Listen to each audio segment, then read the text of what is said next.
السلام علیکم ورحمۃ اللہ وبرکاتہ نحمده ونصلي على رسوله الكريم اما بعد فاعوذ باللہ من الشیطان الرجیم بسم اللہ الرحمن الرحیم رب اشرح لي صدری ويسر لي امری واحلل عقدۃ من لسانی یفقهوا قولی عن ابی ہریرہ قال قال رسول اللہ صلی اللہ علیہ وسلم لا يجتمع الشح والایمان فی قلب عبد ابدا رواہ النسائی۔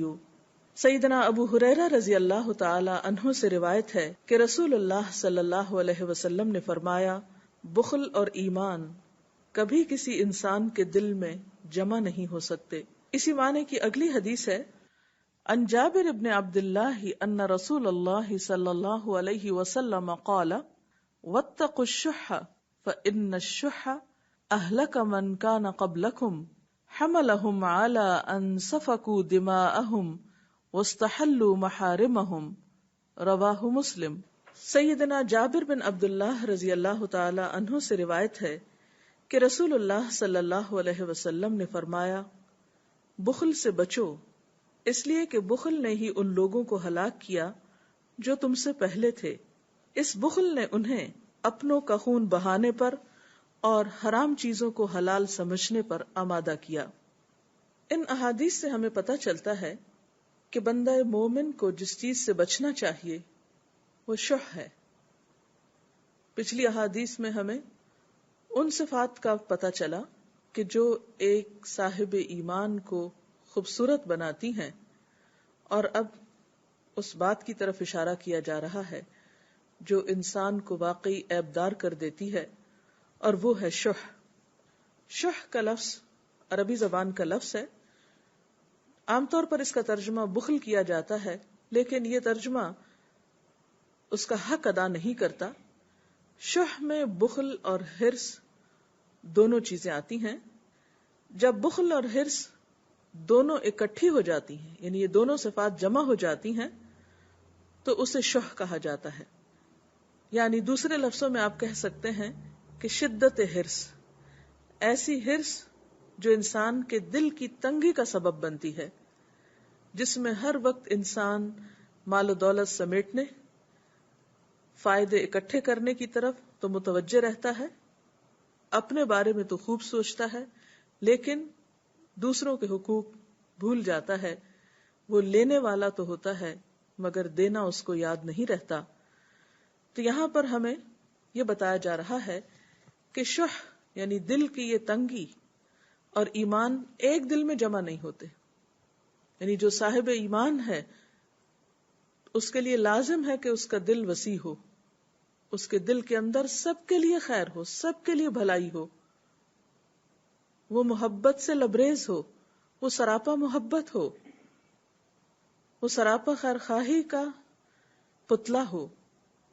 یہ نہیں ہو سکتا کہ کوئی شخص صاحب ایمان ہو، اللہ تعالیٰ کو مانتا ہو، دین اسلام کا پرچار کرنے والا ہو، اور اس کے دل میں دوسروں کے لیے ہمدردی اور خیر کے جذبات نہ ہوں۔ یہ ناقابل فہم چیز ہے۔ اور پھر دوسری حدیث سے ہمیں مزید بات واضح کی گئی کہ شح ایسی بیماری ہے، یہ بخل اور حرص ایسی بیماریاں ہیں کہ جس سے پچھلی قومیں ہلاک ہوئیں، اور اس بنا پر انہوں نے ایک دوسرے کے خون بہائے اور عزتوں کو، حرام کردہ چیزوں کو اپنے لیے حلال کر لیا۔ اور سوال یہ پیدا ہوتا ہے کہ شح کی وجہ سے ایک قوم ہلاک کیسے ہو سکتی ہے، یا انسانوں کی باہم تباہی کا ذریعہ کیسے بن سکتی ہے؟ بات یہ ہے کہ جب ایک انسان، ہم سب جانتے ہیں کہ انسان خطا کا پتلا ہے، انسان کمزور ہے، انسان سے غلطی ہوتی ہے، کوئی بھی انسان فرشتہ نہیں ہے۔ انسان جب انسانوں کے ساتھ معاملہ کرتا ہے تو اس میں بھی کمی بیشی ہو جاتی ہے۔ انسانوں کے ساتھ اچھی طرح مل جل کر رہنے کا راز ہی ایک دوسرے کو معاف کرنے اور درگزر کرنے میں ہے۔ لیکن جس شخص کا دل تنگ ہو، جو صرف اپنی بھلائی جانتا ہو یا اپنی ہی بھلائی کے لیے حریص ہو، جو صرف اپنے فائدے کی طرف نظر رکھتا ہو اور اسے یہ بھول جائے کہ کسی دوسرے کا حق بھی ادا کرنا ہے، تو ایسا شخص نہ تو کسی کے دل میں کوئی مقام بنا سکتا ہے، نہ کسی کو معاف کر سکتا ہے، اور نہ ہی اس کے تعلقات کسی کے ساتھ اچھے ہو سکتے ہیں۔ ایسا شخص دوسروں کی نگاہ میں نہایت ناپسندیدہ شخص ہو سکتا ہے.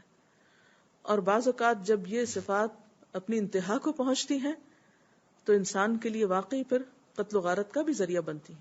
بہت سے قتل کے واقعات آپ نے سنے ہوں گے کہ جن کے پیچھے اسباب کیا ہوتے ہیں؟ معمولی چیزیں. بعض اوقات تو دنیا کی محبت، چھوٹی چھوٹی چیزوں پر ایک دوسرے کو برداشت نہ کرنا، ایک دوسرے کے حقوق غصب کرنا، ایک دوسرے کی عزت پامال کرنا، کسی کے ساتھ زیادتی کرنا، یہ سب چیزیں اسی وقت ہوتی ہیں جب انسان کے دل میں وسعت نہیں ہوتی، جب انسان دوسروں کو معاف نہیں کر سکتا، جب اس کے دل میں دنیا کی محبت حد سے بڑی ہوئی ہوتی ہے. اور یہ چیز کم و بیش ہر انسان کے اندر ہوتی ہے، کیونکہ اللہ تعالیٰ فرماتے ہیں وہ احضرت الانفس الشح وان تحسنوا وتتقوا فان اللہ کان بما تعملون خبیرا. نفس تنگ دلی کی طرف جلد مائل ہوتے ہیں. یہ تنگ دلی نفسوں کے اندر رکھ دی گئی ہے، یعنی یہ چیز تو ہے، یہ ویکنس تو انسان کی ہے، یہ کمزوری تو اس کے اندر ہے، لیکن صاحب ایمان اس کمزوری پر قابو پاتا ہے. محبت اس منفی رویے کو ختم کرنے کا ذریعہ بنتی، دل کے اندر کی خیر اس شح اور تنگی کو دور کرنے کا سبب بنتی ہے. اللہ تعالیٰ فرماتے ہیں کہ تنگ دلی کی طرف نفس جلد مائل ہوتے ہیں، لیکن اگر تم لوگ احسان سے پیش آؤ، یعنی یہ چیز ختم کیسے ہو سکتی ہے کہ احسان سے پیش آؤ اور تقوی سے کام لو، خدا ترسی سے کام لو، اللہ سے ڈرو، تو یقین رکھو کہ اللہ تمہارے اس طرز عمل سے بے خبر نہ ہوگا. بعض اوقات انسان تنگ دل کیوں ہوتا ہے کہ دوسرے اس کی خیر اور بھلائی کی قدر نہیں کرتے یا دوسرے اس کو اچھا رسپانس نہیں دیتے. تو یہاں پر یقین دہانی کرائے گی کہ دیکھو اللہ تعالیٰ تو دیکھتا ہے.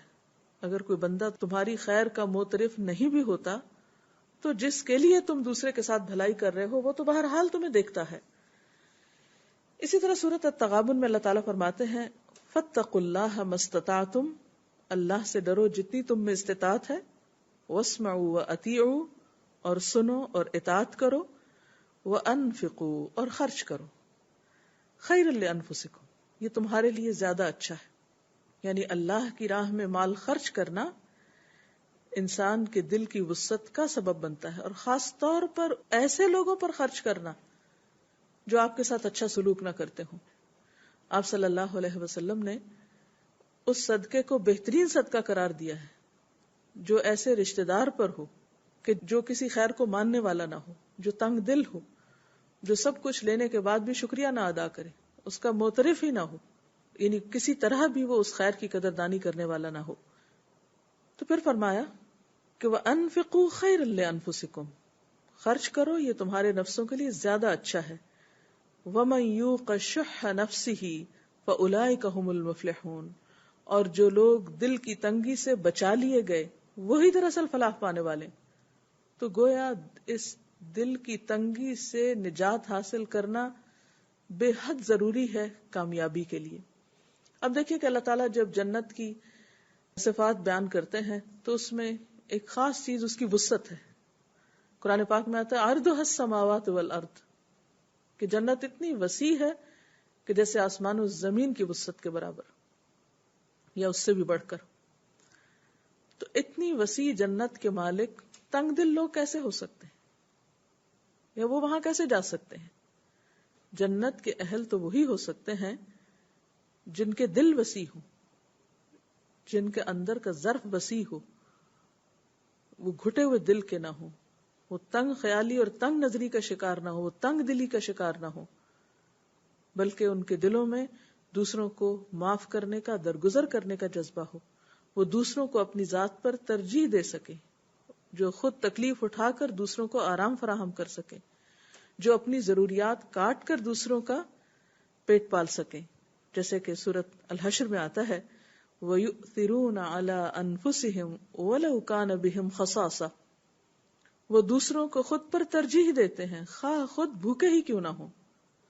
وَمَن يُوقَ شُحَّ نَفْسِهِ فَأُولَٰئِكَ هُمُ الْمُفْلِحُونَ، اور جو دل کی تنگی سے بچا لیا گیا ایسے ہی لوگ دراصل فلاح پانے والے ہیں.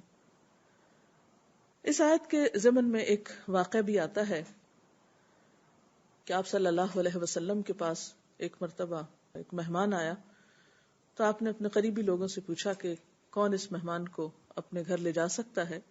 تو اتفاق سے جس کی طرف بھی آپ نے اشارہ کیا ان کے گھر میں کچھ ایسی چیز نہ تھی کہ جس سے وہ مہمان کا حق ادا کر سکتے. تو اتنے میں ایک انصاری نے کہا کہ یا رسول اللہ صلی اللہ علیہ وسلم، میں اس مہمان کو اپنے گھر لے جاتا ہوں. بہرحال جب وہ مہمان کو لے کر گھر پہنچے تو پتہ چلا کہ گھر میں صرف اتنا کھانا ہے کہ جو یا تو اہل خانہ کھائیں یا پھر مہمان کو دیا جائے. تو ان صحابی نے اپنی اہلیہ سے کہا کہ تم کھانا رکھ دو اور چراغ بجھا دو، بچوں کو کسی طرح سلا دو اور ساتھ خود بھی بیٹھ جاؤ، اور اس طرح ظاہر کرو چراغ بجھا کر جیسے ہم کھا رہے ہیں لیکن ہم خود نہیں کھائیں گے، تاکہ مہمان تسلی کے ساتھ کھا سکے. اب ان کا یہ عمل کسی اور کو نہیں پتا تھا کیونکہ اندھیرا تھا، اور اندھیرے میں وہ اس طرح ظاہر کر رہے تھے جیسے خود بھی شریک ہیں کھانے میں، حالانکہ وہ خود بھوکے تھے.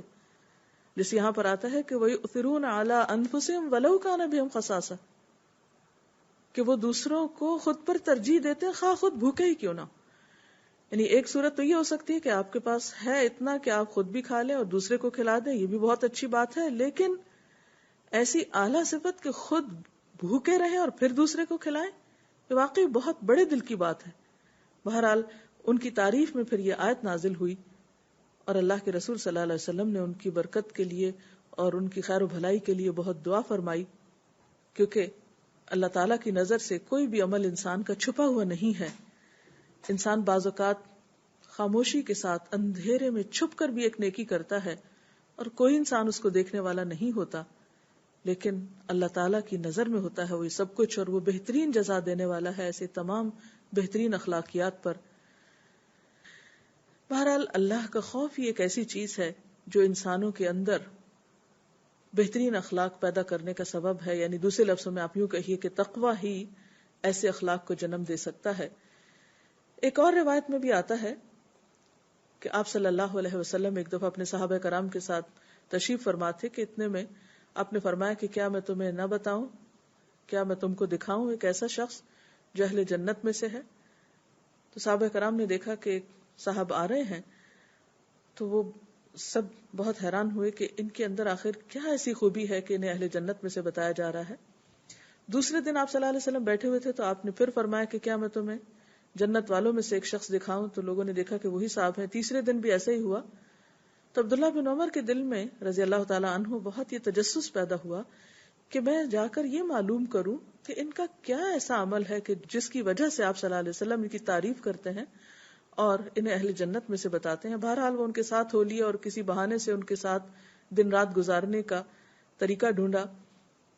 جب انہوں نے سارے دن کے ان کے معمولات دیکھے تو انہیں کوئی ایسی خاص چیز نظر نہیں آئی. اپنے بس فرائض ادا کرتے تھے اور ایک اچھے اخلاق کے مالک، ایک شریف النفس انسان تھے. تو انہوں نے ان سے پوچھ ہی لیا کہ بھائی تم مجھے یہ بتاؤ کہ تمہارے اندر کون سی وہ خوبی ہے، کیونکہ مجھے بظاہر تو کوئی ایسی غیر معمولی یا ایکسٹرا آرڈنری چیز نظر نہیں آ رہی کہ جس سے میں یہ سمجھوں کہ کوئی بہت بڑی خوبی آپ کے اندر ہے. کیونکہ آپ صلی اللہ علیہ وسلم نے تمہاری تعریف کی ہے، لہٰذا میں جاننا چاہوں گا کہ وہ کون سی ایسی چیز ہے جو مجھے دکھائی نہیں دی یا مجھے پتہ نہیں چلی. تو انہوں نے کہا کہ میری عبادات تو تمہارے سامنے ہی ہیں، لیکن میں اپنے دل میں کسی کے خلاف بھی کینہ کپٹ نہیں رکھتا.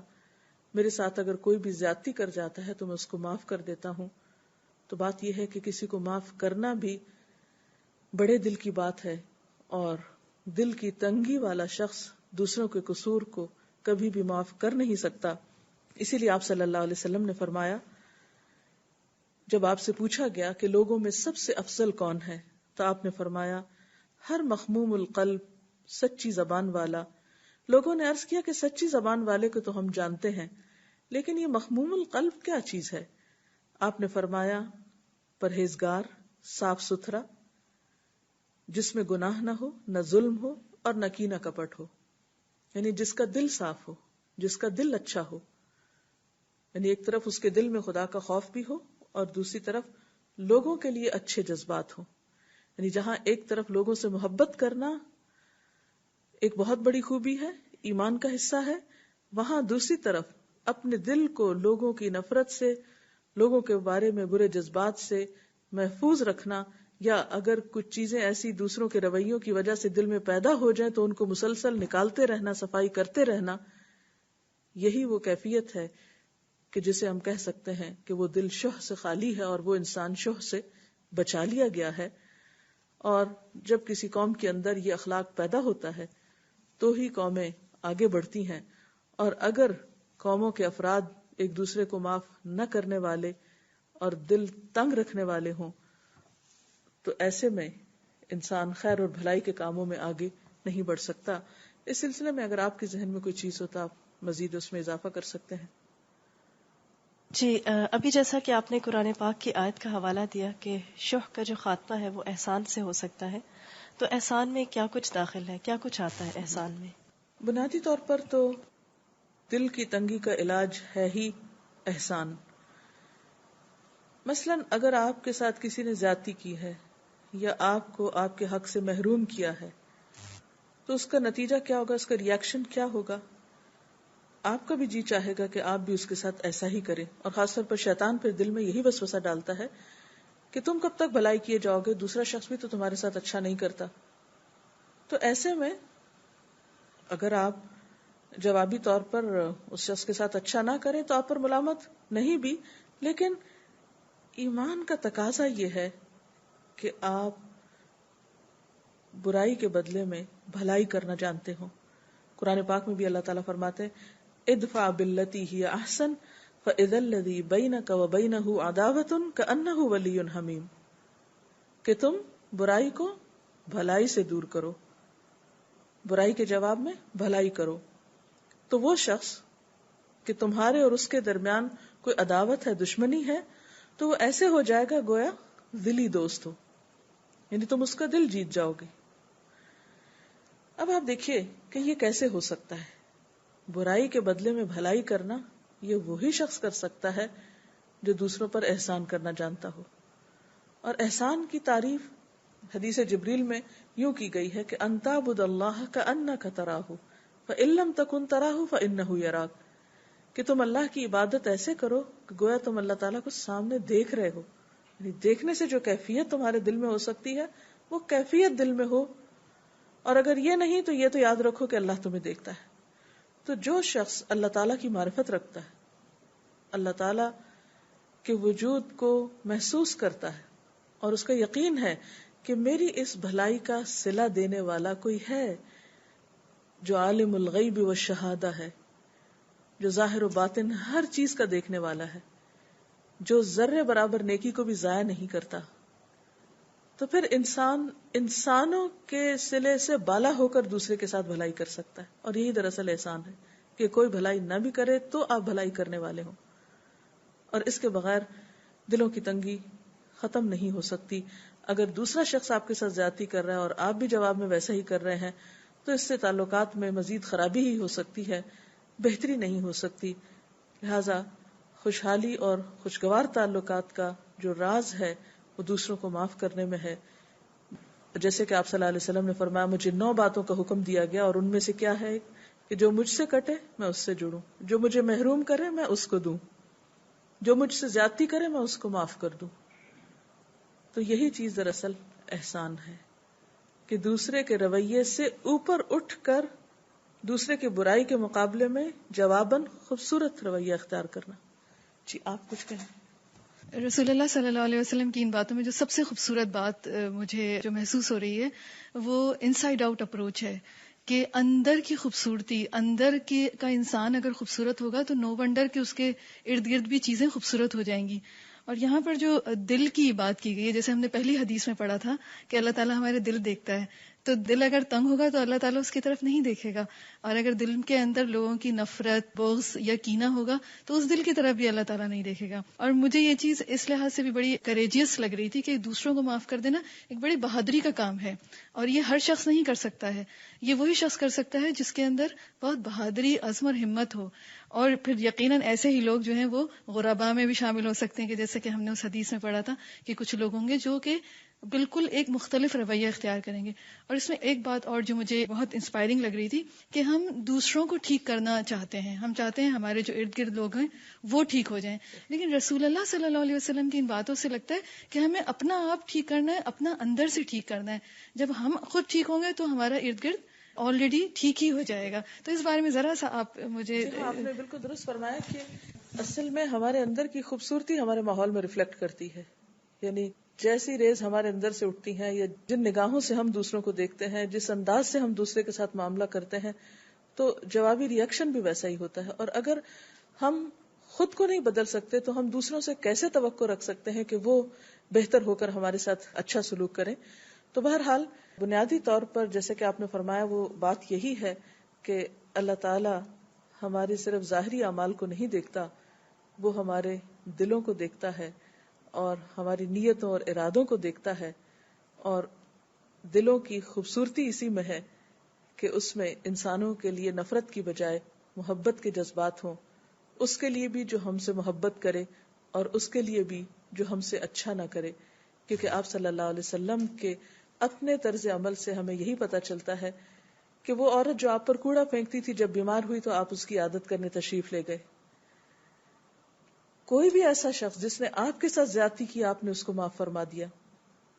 آپ صلی اللہ علیہ وسلم جب مدینہ میں تشریف لاتے ہیں تو 200 مہاجرین آپ کے ساتھ ہیں، یعنی اسلام کا قافلہ 200 افراد پر مشتمل ہے. لیکن جنگ بدر میں 313 لوگ آپ کی طرف سے شریک ہوتے ہیں جو 2 ہجری میں ہوتی.